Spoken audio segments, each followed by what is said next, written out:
Hello, BookTube. I've got some mail for you on this fine, beautiful Wednesday in Boston. We've got a few packages here, no boxes, no cardboard of any kind, all envelopes, but nevertheless, could be something really good mixed in here. We got surprises yesterday. Let's see. Always nice to get books in the mail, and so nice to share that with you. I can't thank you enough for letting me do this. Otherwise, I'd just do this with Frida. I would just do this by myself. All right, so what do we got first? Oh, boy. Okay. All right, first one is from one of my favorite publishers, W.W. Norton. This comes out in mid-November, and it is by Jack Hartnell, and it is called Medieval Bodies, Life and Death in the Middle Ages. Oh, my. And look at that. Trust me, you did not want to have a bodily problem in the Middle Ages. Journey back to the time of knights, castles, chivalry, and with art historian Jack Hartnell. In this expertly written and richly illustrated work, Hartnell offers an exciting gateway to an often misunderstood era with wit, wisdom, and whimsy. Not Wittershins, just wit, whimsy, and wisdom. No Wittershins. By examining all parts of the medieval human body, in chapters organized from head to toe, oh, that is great. He proves that the Middle Ages should not be remembered as an unenlightened dark age, but rather as a fascinating era of knowledge, art, and medicine, more sophisticated than we often realize. Oh my, that's going to be an uphill battle to wage. The medicine, loosely so called in the Middle Ages, was a chamber of horrors. Pretty much anything could kill you, and there was no hope of salvation unless your body somehow survived. So you are going about your day, and you are 40, which means you have already run the gamut. You have already succeeded in running the gauntlet of childhood diseases. You're a survivor at 40, when most people are not. And you are on an errand, and it is dark outside. You want your errand to be completed before sunup because you have the wedding of a niece to attend. And when you're in an ostler's yard, you step on a nail. Tiny little thing, like that. And somehow or other, it pierces the sole of your sandal and pierces your skin. And you worry, and you go to your niece's wedding, and a few days later, you're dead. And there's nothing that anyone can do about it. Whereas your neighbor could do the same thing, step on the same nail, and somehow his body throws it off. And that's to say nothing of serious illnesses of any kind. Oh my, oh my, you were in real trouble. Let's see here.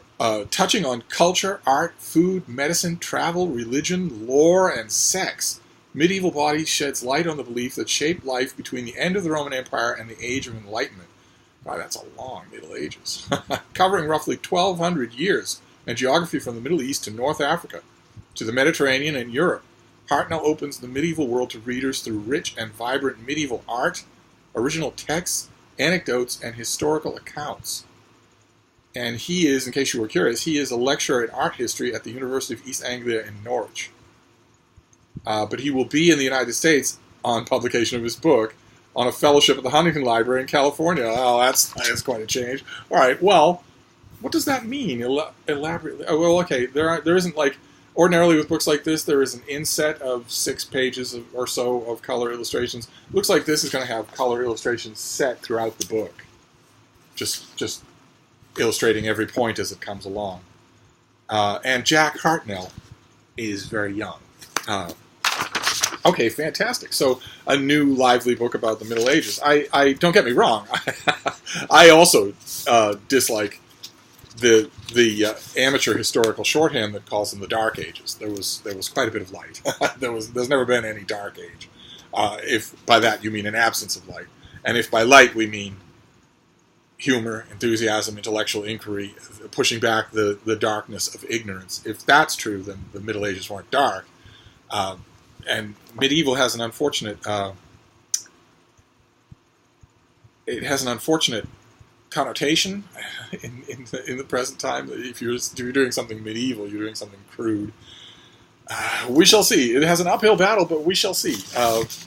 I'm always up for a new reassessment, certainly, of a period.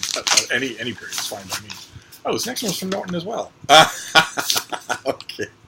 All right, I've already read this one, and I thought it was absolutely adorable. Well, this is a finished copy. I think I already have a finished copy. This is due in early September. It's "Will My Cat Eat My Eyeballs" by Caitlin Doughty. The subtitle is "Big Questions from Tiny Mortals About Death." Caitlin Doughty is a mortician, funeral director, death expert, and star of the popular web series Ask a Mortician. Gets asked a lot of questions about death. The best questions often come from her kids. In her new book, she answers 35 of the most distinctive, delightful questions she's ever encountered, explaining the science of what happens to our bodies when we die. And this is the pub sheet gives a quote from her introduction. Why are people asking me all these death questions? Well, I'm a mortician, and I'm willing to answer strange questions. I've worked at a crematory, gone to school for embalming, traveled the world to research death customs, and opened a funeral home. Plus, I'm obsessed with corpses. Not in a weird way or anything. I've also given talks all over the United States, Canada, Europe, Australia, and New Zealand on the wonders of death. My favorite part of these events is the Q&A. That's when I get to hear people's deep fascination with decaying bodies, head wounds, bones, embalming, funeral pyres, the works.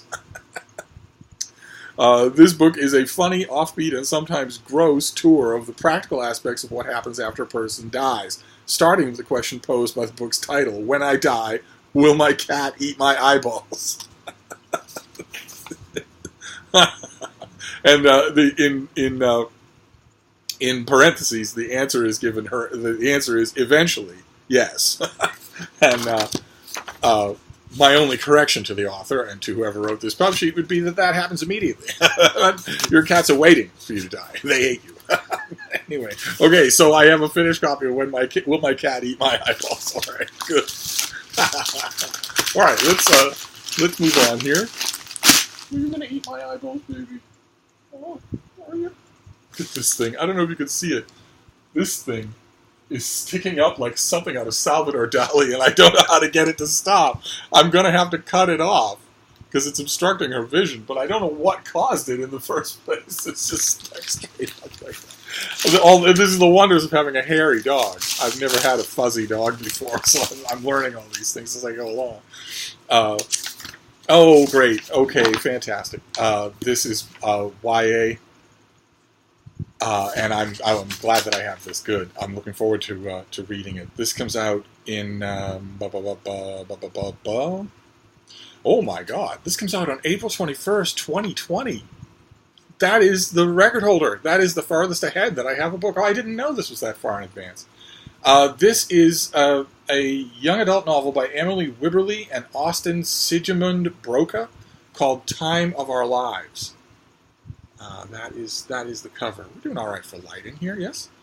No one writes contemporary YA like these two authors. I'm not going to try and say their names again. I don't know if I've read them or not. I'll have to check and see.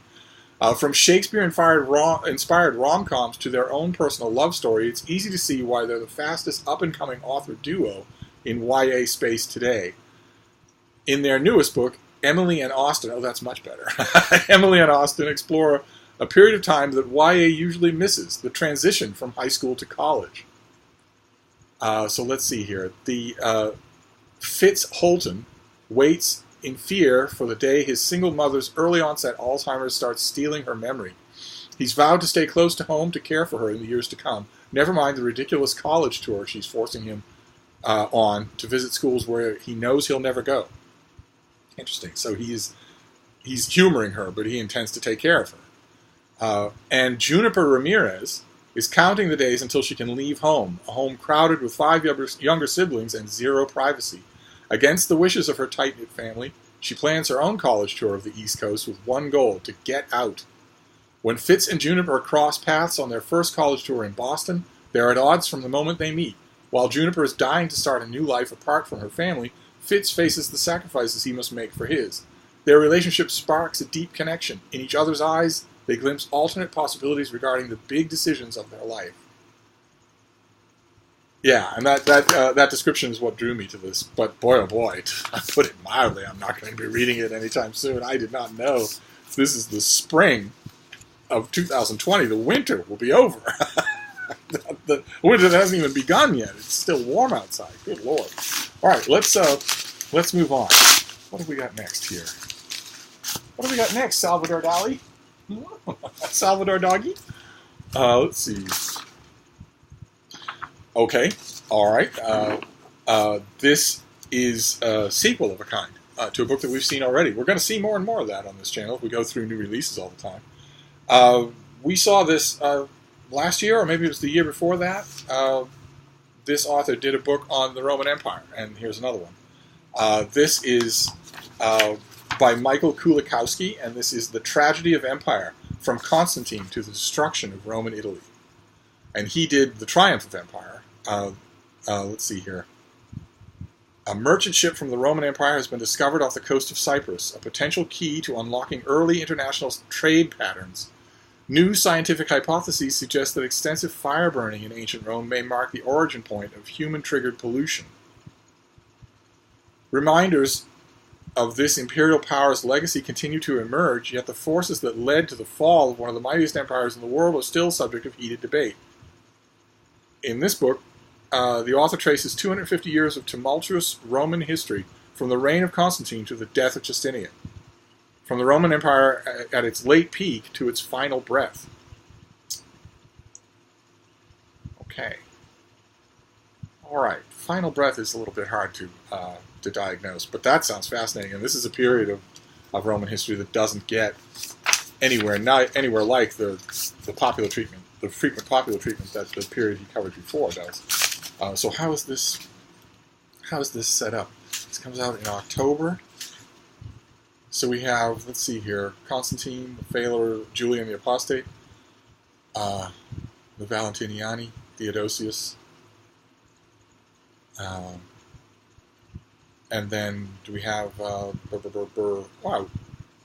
Justinian his name doesn't even get a chapter heading, but I'm assuming that he occupies the last chunk of this book in fairly elaborate detail.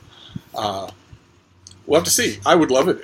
I mean, this is fascinating right on the face of it, but I would love a new big biography of Justinian. That would be great. All right, so we're down to two. We've got two left here. Let's see what we've got here. A Roman history. All right, so this Bale Hall is, as always, right all over the map. Oh, baby, that thing looks so silly. What is that, baby girl? What is this? It looks so silly standing up like that. All right, well, I'll fix it. I'll have to fix it. It looks ridiculous. Look at that. Does this happen with fuzzy dogs? Can I expect a lifetime of this? Anyway. Oh, great. Fantastic. Okay. Okay, great. We saw this already. This is from Yale University Press. This is by Micheline Ishay. This is the finished copy. This comes out in August, I believe. Yeah, late August. This is the Levant Express in the finished copy. The Arab uprisings, human rights, and the future of the Middle East. The enormous optimism unleashed by the Arab Spring of 2011 soon gave way to widespread suffering and despair.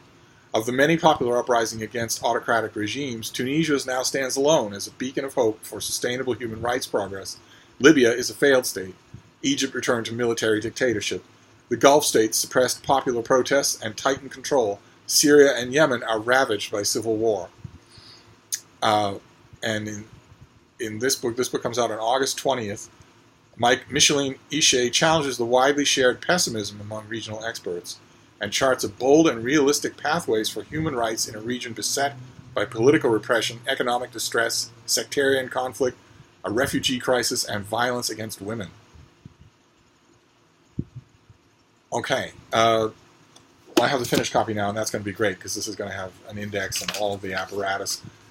And the reason for that is because I have been commissioned to review this. So I'm very glad that I've got a finished copy. I will swap it out with my advanced copy, which is covered in notes and dog-eared pages and whatnot. And then we finish up. This is this last one. It's fairly heavy.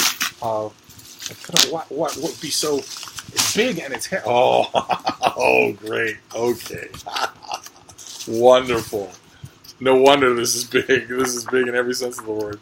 Well, I talk about lavishly illustrated. Okay, it doesn't look like the copy that I have had sent to me has a cell sheet, but that's okay. Actually, I know quite a bit of the story is in such detail myself already that a cell sheet probably isn't all that necessary to me. But I'll read you from the book. This is an epic thing, just an epic thing. This comes out in September. There are going to be people that you know, maybe, who are going to be the perfect recipient for this book as a gift. And maybe you're one of them. This is by Dayton Duncan and Ken Burns, and it is Country Music, an Illustrated History. A great big thing with literally artwork everywhere, just all throughout. Just artwork everywhere. Going all the way back to the beginning of country music and coming all the way forward to the present day. Good Lord. Let's see here.